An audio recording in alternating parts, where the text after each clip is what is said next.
Good evening, ladies and gentlemen, and welcome to the LGBT show, sponsored by TCRA, the Civil Rights Agenda, at 2129 Northwestern Avenue. And you can reach them at 773-235-8852. Also, if you have a question or a comment, you can call us at 312-738-1060. We are interactive. Okay? I want to introduce my guest, Sabrina. Hello. Okay. Lackland. Lachlan. Okay. Sabrina Lachlan. Huh? Lachlan. Lachlan. Yeah. Okay. Yeah. I got it. No worries. Huh? No worries. She's with us tonight, and I've asked her to come on the show to talk about a really unique project that she has going. And she told me about it a year or two ago. A couple years ago. So I have been following it, and I mean, to me, it's a very courageous and difficult decision to do what she wants to do. I'll be right back with that in just a second. The first thing I want to tell you about is that I have opened and am funding a scholarship fund at Governor State University in University Park, Illinois, for LGBTQIA community. Okay, they have not had one, and when I suggested it, they said, okay. So here's some information about it. Okay, it is for LGBTQIA students. There is an exception, and that is that the scholarship, although it's for LGBTQIAs, can also be granted for somebody that is not LGBTQIA but has actually done a lot and has has recorded it, but somebody that has helped our community in some vast way or another. Okay? So if you want to talk to somebody about the fund, I don't take the money or anything. It all goes to the foundation at Governor State University. If you want to talk to somebody, then get in touch with Jessica Butler at Governor State University Foundation, or Governor State University. Okay? Jessica Butler at Governor State University. We appreciate any help we can get to make this thing go. Okay? Alrighty. So, let's get back to the subject at hand, which is Sabrina's project, which to me is totally profound. Okay? Thanks. I would not have the... I'm either crazy or insane. I haven't figured that one out yet. Well, for me, part of it is I've never done any sailing, so, you know, that to me would be my first excuse. But for what you're about to do, Right. and what I'm going to do is I'm going to kind of let you explain to everybody out there what it is you're going to do. And Okay. also, did you bring any pictures of your boat? We don't have the actual boat yet. We're working on that. Okay. We haven't. We're still toying with the idea of which one we want to go with. Okay. I think we have a pretty good idea which boat we're going to use, but it's going to depend on some factors. So, Okay. but Yeah, so I'm going to attempt to sail solo nonstop around the world. There have been over 200 people who have sailed solo nonstop around the world. Okay. Less than a dozen have been women. And there has not been a recorded, as far as we know, transgender person who's ever attempted it, much less accomplished that goal. And it's kind of something I wanted to do since I was a kid. I just didn't know that being transgender later on in life was going to entail my continuing to pursue this. So, or create any problems. yeah, exactly. So the plan is to do the event from down under in Sydney, Australia. I've had a lot of people ask me, why aren't you doing it from the United States? Well, there's a couple different reasons, and I think the biggest one is you have to look at it from a point of logistics. You're talking we're high in the northern hemisphere as far as departure points, because it would either be California or probably someplace like Newport, Rhode Island, where most of sailing events occur from. But it's such a long journey, and with the change in our planet's ecosystem and global warming, and you've seen what's going on with with Hurricane Florence now that it's gone, but there were 3 more stacked up right behind her. Right. And so we're in a situation where we look at the weather and I'm going, honestly, I think logistically I have a better chance because I'm going to stay in the southern hemisphere for the majority of the journey, except for the initial departure, which would take me out of Sydney directly north. I would sail past the Fiji Islands, between the Fijis, or between all the French Polynesian islands and New Zealand, upper New Zealand, and I would cross the equator, and about 30 miles beyond the equator is tiny island in the middle of the Pacific called Kiribati, and that is actually really the turn point for most around the world adventures or sailing events that take place out of Australia. Kiribati is kind of like that marker in the middle of the ocean that everybody rounds around Kiribati, and then turn back south, back across the equator, staying about 1,000 miles off the South American coastline, and I'll sail south and then when I get back into the I'll get to the Southern Ocean, and I'll turn east, and then I'll have to circumnavigate. I'll have to cross under Cape Horn, which is the Mount Everest of sailing. It's also probably one of the most dangerous places on Earth as far as sailing is concerned, because there's only 110 miles between the northernmost point of Antarctica and the southernmost point of South America. So, and the seafloor does this. It goes out so many miles, and then it drops into a really steep V. So it's kind of a wind tunnel and a water tunnel at the same time. So when storms come up down there, the waves build really quick. It's a very dangerous environment to be in on Cape Horn. So you got to time your passage through it between weather systems, and we'll have a meteorologist on board, or not on board the boat, but on the team, who will be advising me via radio and sat phone.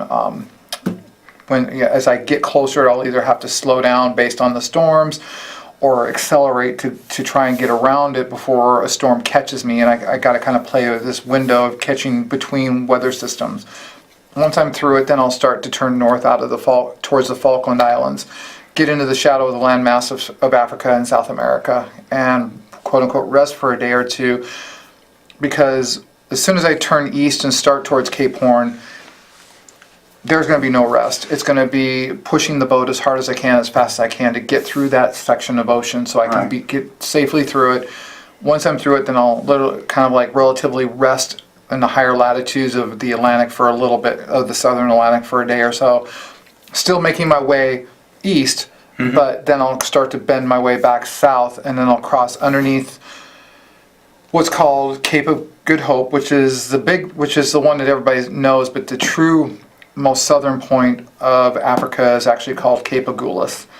And so I'll end up rounding both those points, and I'll stay pretty far south. And a lot of people, friends of mine, have been like worried about the pirate thing, and it's Somali pirates, but the reality is they'd have to come pretty far. And when you're that deep in the Southern Ocean, you're talking icebergs and temperatures that are brutally cold, and honestly, they're not going to ever drift that far south. I mean, I would have to be pretty high up in the northern half of the Indian Ocean, out of the Southern Ocean, more towards Madagascar, and Well, places like that to worry about pirates. I'm not going to have to worry about that. you wouldn't be carrying anything that the pirates would want, quite frankly. I mean, They would want the boat. Well, If I were that far north, yeah, but no, I don't have to. So as far as pirates are concerned, I won't even ever have, that won't even be a concern.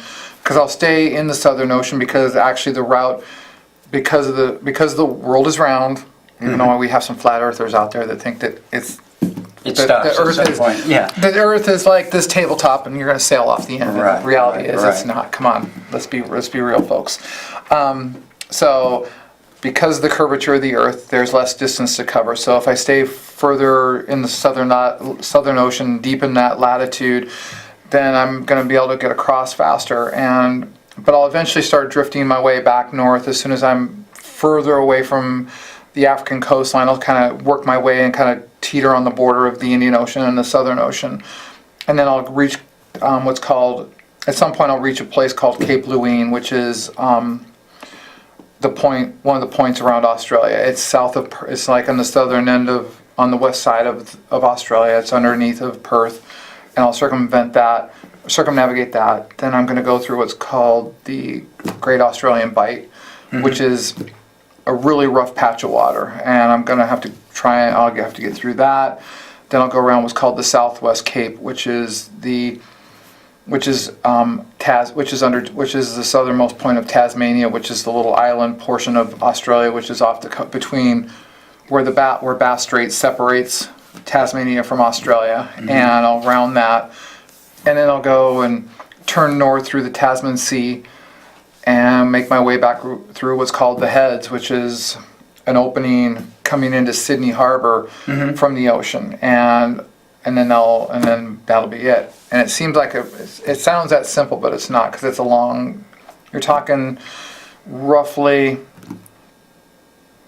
In miles, you're talking 23,000 nautical miles. You're talking probably 180 days plus. And if we use the boat I want to use, which is the Beneteau 38, it's going to be probably about a 180-day journey.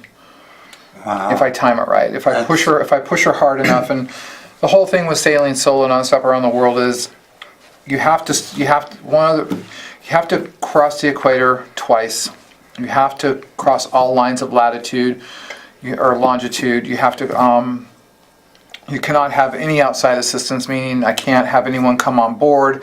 I can't have any help if the boat breaks. I have to be able to fix everything right there on the spot if it breaks. The only assistance I can receive from the outside is radio assistance, advice from my project advisor, my meteorologist, medical person if I get hurt. That's the only type of assistance I can receive. I cannot take anything physically on board. I have to qualify as a solo nonstop journey. I have to do it solely without any type of logistical support, physical support. And that's the profound part to me, is the fact that, I mean, you're going to, for all practical purposes, you're going to be out there all alone. You're not going to have anybody on board with you. Nope. You're not going to have any ships following you or around you. Yeah, there'll be no chase boat or anything like that. Right. And so, yeah, it's like you really got to know what you're doing, and even more so. I mean, but I mean, I'm glad. It's going to be good that you have radio contact. Right. With those that are going to support you. That have the expertise, but radio help doesn't necessarily get you there. You have to get yourself there. Exactly. I'll have an autopilot system on the boat, so I will be able to have periods of sleep.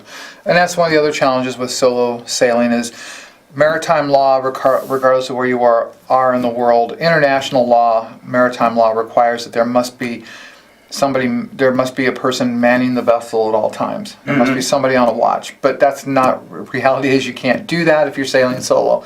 So when you're in a busy area of the ocean where you're in shipping lanes closer to land, then sleep periods are like 15 to 20 minutes at a time, and that is it. When I'm further out, like Point Nemo and places like that, Point Nemo, which is the southernmost, it's the most inaccessible place on the planet. That's where NASA fells their satellites. Right. Because there's no ships, it's not a shipping area, so they can drop satellites in that are failing and not have to worry about hurting anyone or anything. Okay. So they'll drop them there, and it's the most inaccessible place on the planet. You might as well be on the moon. And so in places, so that's one of the points I will have to cross through as part of my journey.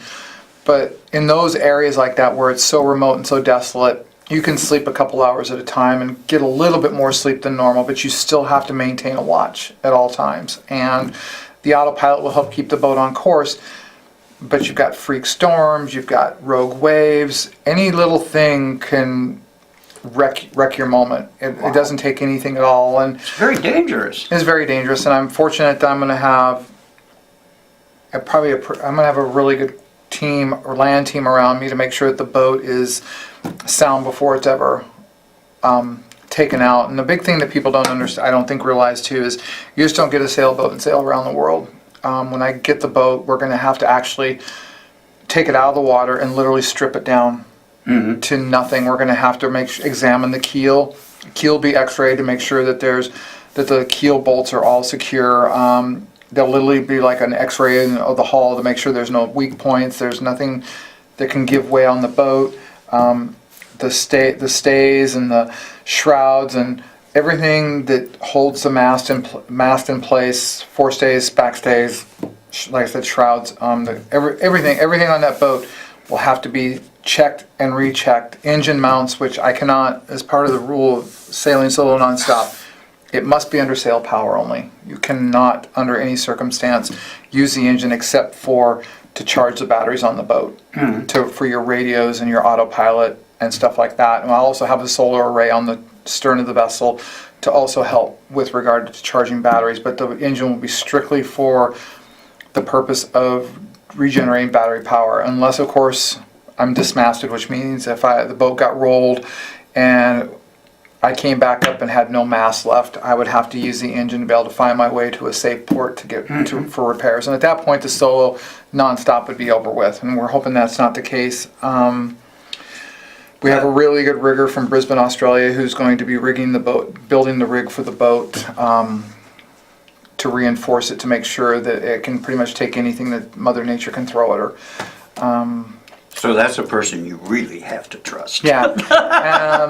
I have to be able to stitch my own sails. They will rip, they will tear. The sun in salt water is brutal on sails. It'll tear them to pieces. So there's always repairing that. There's constant boat maintenance, and that's what people don't understand. It's not like you're on a boat with a bikini and laying up on the deck and sunning yourself.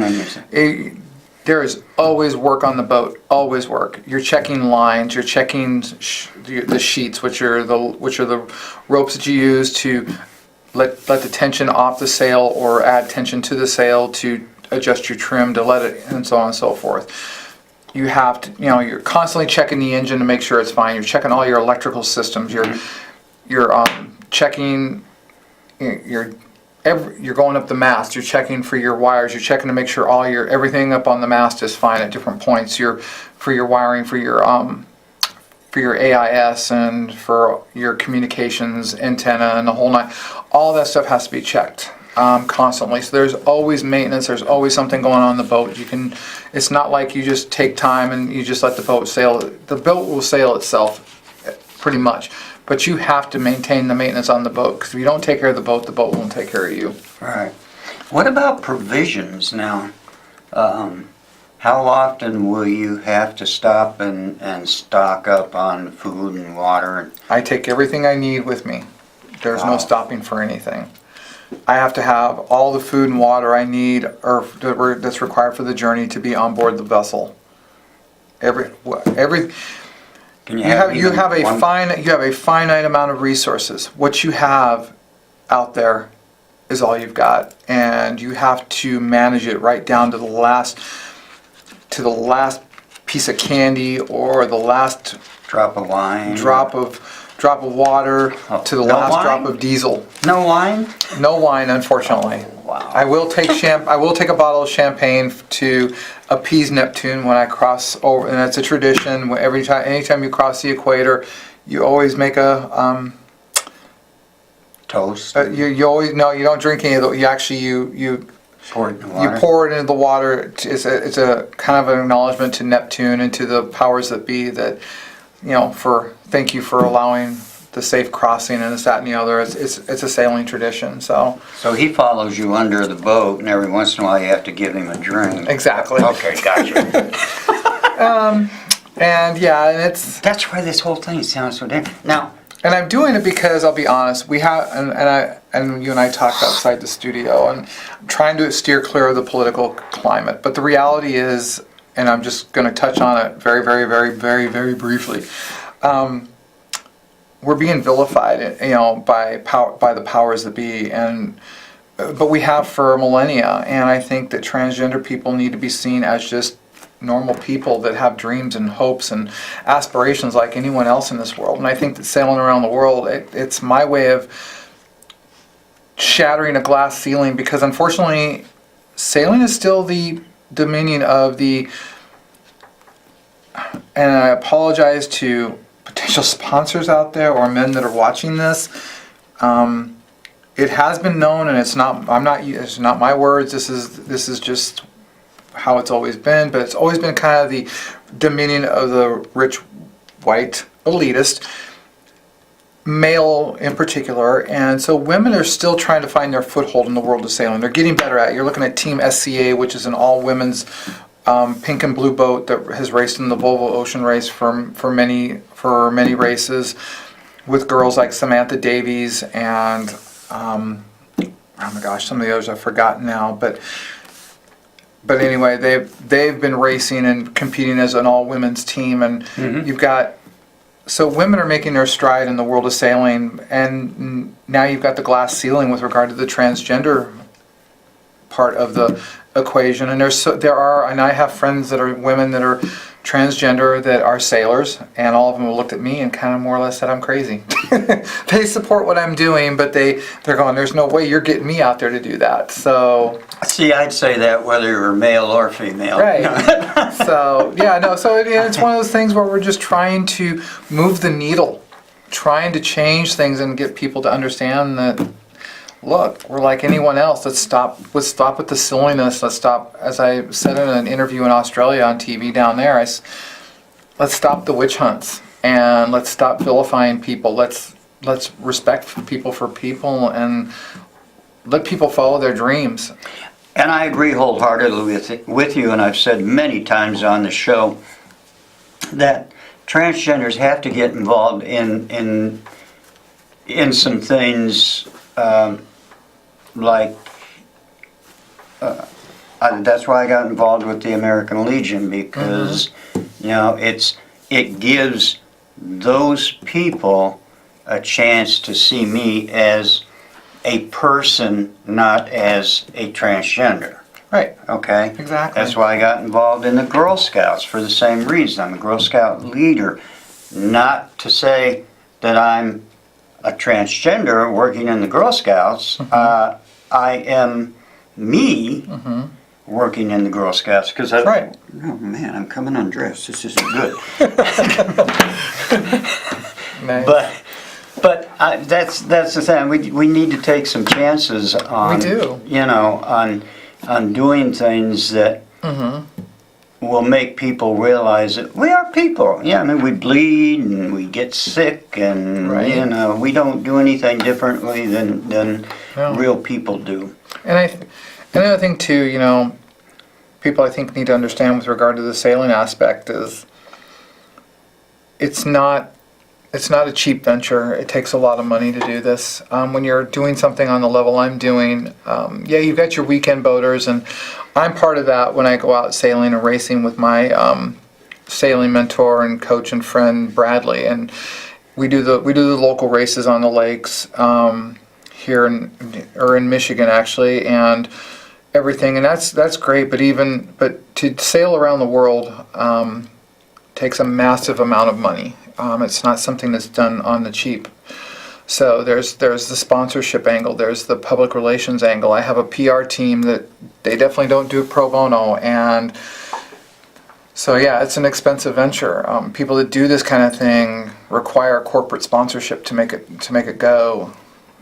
And And I have my GoFundMe page as well for people to donate as well. So I have the Sabrina Laughlin's Solo Sailing Challenge GoFundMe page, and to take in additional donations. And it's got a video on there that was done by my PR team for me, and because these are all things that you have to take into account. People don't realize the massive cost involved with doing sailing. I can imagine. It is not a cheap, and if you want to sail solo nonstop around the world. So when do you presume you're going to actually start the voyage? Do you have a date? We have a tentative date set. We looked at the calendar, looked at the weather window, and based on people that have done it from Australia before, people like Jesse Martin in '98, Jessica Watson in 2010, John Saunders, David Dix, all Australians who sailed solo nonstop around the world from Australia.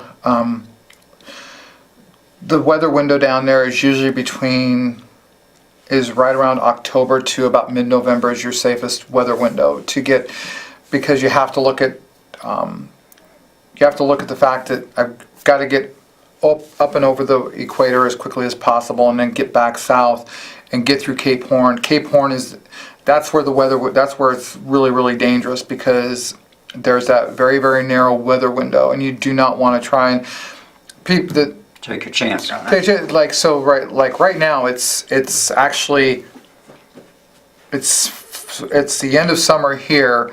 It's the start of spring down in Australia in the southern hemisphere as well, but the weather down there is still really iffy.